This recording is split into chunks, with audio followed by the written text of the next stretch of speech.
दोस्तों, अगर आप चैनल पे नए हैं तो कहानी के पिछले भागों को ज़रूर पढ़ें, वीडियो को लाइक, चैनल को सब्सक्राइब कर लें। तो अब हम स्टोरी को आगे बढ़ाते हैं। यह देखकर वह समझ जाता है कि कल रात भर माही उसके माथे पर पट्टी रख रही थी, इसीलिए उसे थोड़ा बेहतर फील हो रहा है।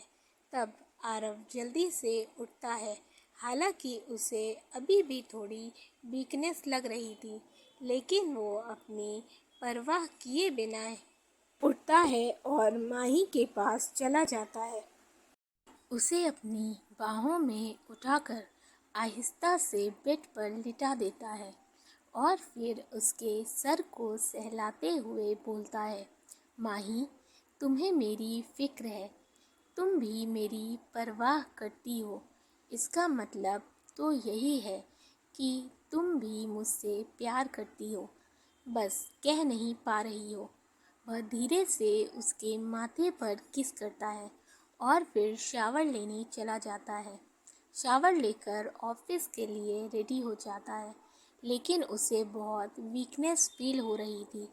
उसकी वजह से उसे हल्का चक्कर आता है और वह गिरने ही वाला होता है कि तभी माही उसे पकड़ लेती है।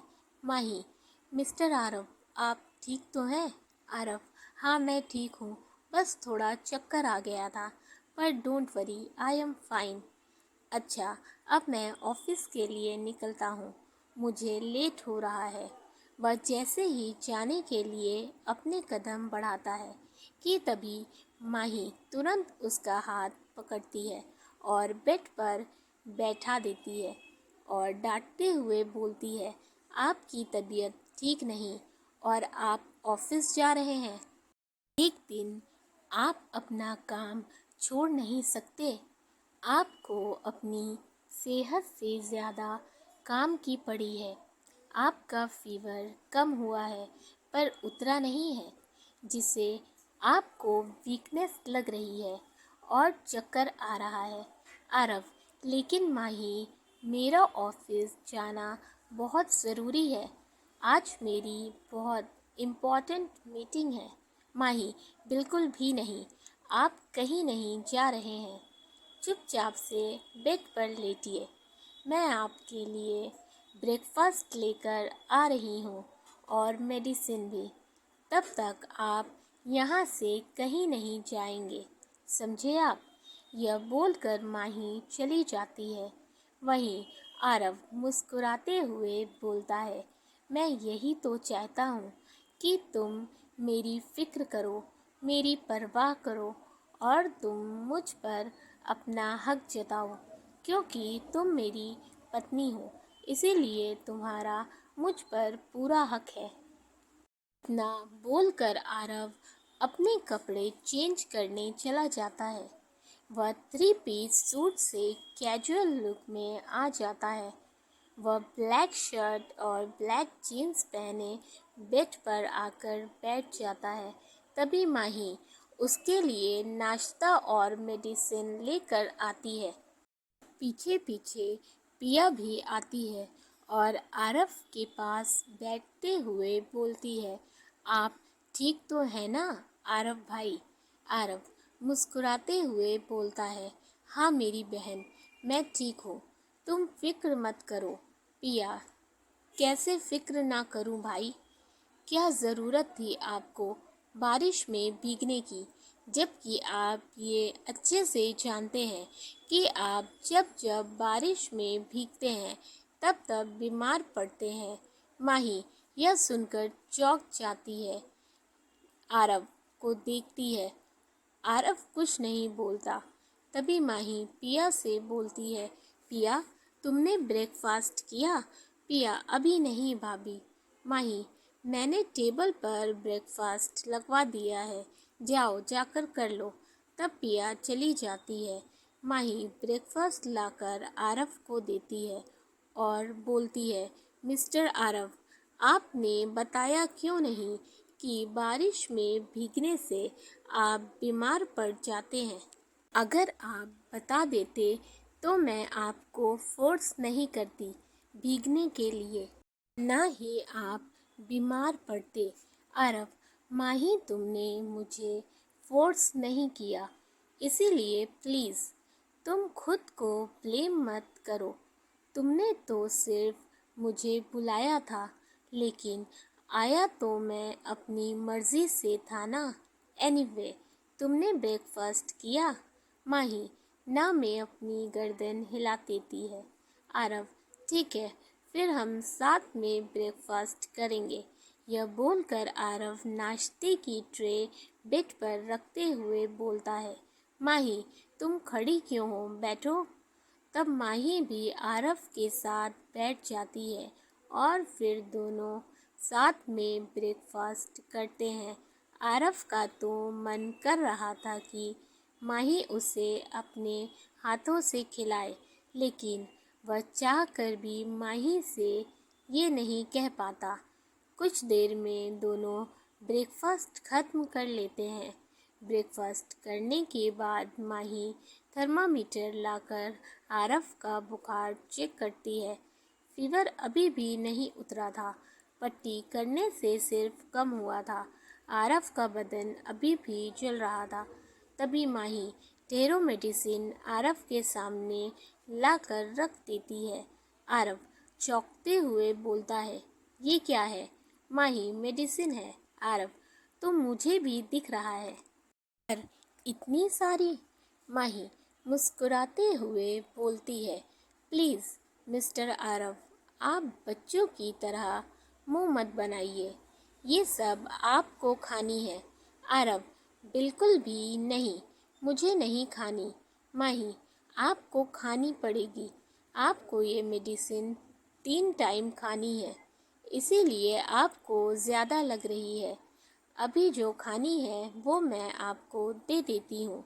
माही उसमें से कुछ मेडिसिन निकाल कर आरव को देते हुए बोलती है, ये लीजिए, ये वाली आपकी वीकनेस को दूर करेगी और ये वाली आपको चक्कर नहीं आएंगे। अब जल्दी से इसे खाइए, मैं पानी देती हूँ। तब आरव मेडिसिन लेते हुए बोलता है, तुम्हें तो मेडिसिन की काफ़ी जानकारी है। माही, हाँ वो अच्छा, आप ये सब छोड़िए और जल्दी से मेडिसिन खाइए, मैं अभी आती हूँ। इतना बोलकर माही वहाँ से चली जाती है। आरव उसे जाते हुए देखता है और मुस्कुराते हुए बोलता है, कितनी फिक्र करती हो तुम मेरी। माही, काश कि तुम मेरी फीलिंग्स को भी समझ पाओ। इधर माही किचन में जाती है और ग्लास में दूध निकालती है। आरव के लिए लेकर आती है तो देखती है कि आरव सो गया था। माही दूध का ग्लास टेबल पर रख देती है और आरव को उठाने की सोचती है, लेकिन फिर नहीं उठाती। तभी उसका फ़ोन रिंग होने लगता है तो वो अपना फ़ोन लेकर बाहर चली जाती है और दरवाज़ा धीरे से बंद कर देती है। बाहर आते ही कॉल रिसीव करती है। उधर से आवाज़ आती है, कैसी हो बेटा? माही, मैं ठीक हूँ, आप कैसे हैं एडी? मैं ठीक हूँ बेटा। माही, मॉम और मेरी बहन कैसी हैं? वह भी ठीक है, तुम्हें बहुत याद करती हैं। माही, मुझे भी उनकी बहुत याद आती है। एड बोलते हैं, मैं समझ सकता हूँ बेटा, तुम फिक्र मत करो, हम बहुत जल्द ही तुमसे मिलने आएंगे। वैसे आरव कैसा है? माही, उसकी तबीयत ठीक नहीं है। एडी, तुमने उसे मेडिसिन दी? माही, हाँ, यहाँ मैंने उन्हें मेडिसिन दे दी है, वो अभी सो रहे हैं। एडी बोलते हैं, तुम अपना और उसका ख्याल रखना। माही, जी एडी, आप फिक्र मत कीजिए। ठीक है बेटा, मैं रखता हूँ। तुम अपना ख्याल और यहाँ की फिक्र मत करना, यहाँ सब ठीक है। बाय बेटा। फिर माही बाय बोलकर कॉल कट कर देती है। इधर आरव की नींद खुलती है तो उसे ज़ोर की प्यास लगती है। वो पानी का ग्लास उठाता है और जैसे ही पानी पीने वाला होता है कि ग्लास उसके हाथ से छूटकर गिर जाता है और टूट जाता है। वह परेशान होते हुए बोलता है, ओह शिट, ये मैंने क्या कर दिया। वह ज़मीन पर बैठकर कांच के टुकड़े बटोरने लगता है। तभी एक कांच का टुकड़ा उसके हाथ में चुभ जाता है, जिससे उसके हाथ से खून निकलने लगता है। इधर माही जैसे ही फ़ोन रखती है, उसी वक्त उसे कुछ टूटने की आवाज़ आती है, तो वो तुरंत भागते हुए रूम में जाती है, तो देखती है कि आरव के हाथ से खून निकल रहा है। वह तुरंत दौड़ती हुई उसके पास जाती है और घबराते हुए बोलती है, मिस्टर आरव, आपके हाथ से खून निकल रहा है। वह उसे तुरंत बेड पर बिठाते हुए बोलती है, मैं फर्स्ट एड बॉक्स लेकर आती हूँ। वह जल्दी से ड्रॉर से फर्स्ट एड बॉक्स निकालती है और तुरंत लेकर आती है और फटाफट खून साफ करती है, दवा लगाती है और पट्टी कर देती है। इस पूरे टाइम आरव की नज़र बस माही पर ही थी। माही बहुत प्यार से उसके हाथ पर दवा लगाती है, पट्टी बांध देती है। आरव माही को देखने में ऐसा खो गया था कि वह अपने दर्द को भी भूल गया था। इस सिचुएशन में आरव के दिल से बस एक ही गाना निकल रहा था, तुम मेरे हो इस पल मेरे हो, कल शायद ये आलम ना रहे, कुछ ऐसा हो तुम ना रहो, कुछ ऐसा हो हम ना रहे, ये रास्ते अलग हो जाए, चलते चलते हम खो जाए, मैं फिर भी तुमको चाहूँगा, मैं फिर भी तुमको चाहूँगा, इस चाहत में मर जाऊँगा, मैं फिर भी तुमको चाहूँगा। आरव माही को बड़े प्यार से देख रहा था। माही पट्टी करने के बाद जब अपनी नज़र उठाती है, तो उसकी नज़रें आरव से टकरा जाती हैं। आरव के ऐसे देखने से माही शर्म से वापस अपनी नज़रें झुका लेती है। उसकी इस अदा पर आरव को बहुत प्यार आता है। वह माही के चेहरे को प्यार से ऊपर उठाते हुए बोलता है, क्या हुआ, तुमने नज़रें नीचे क्यों कर ली।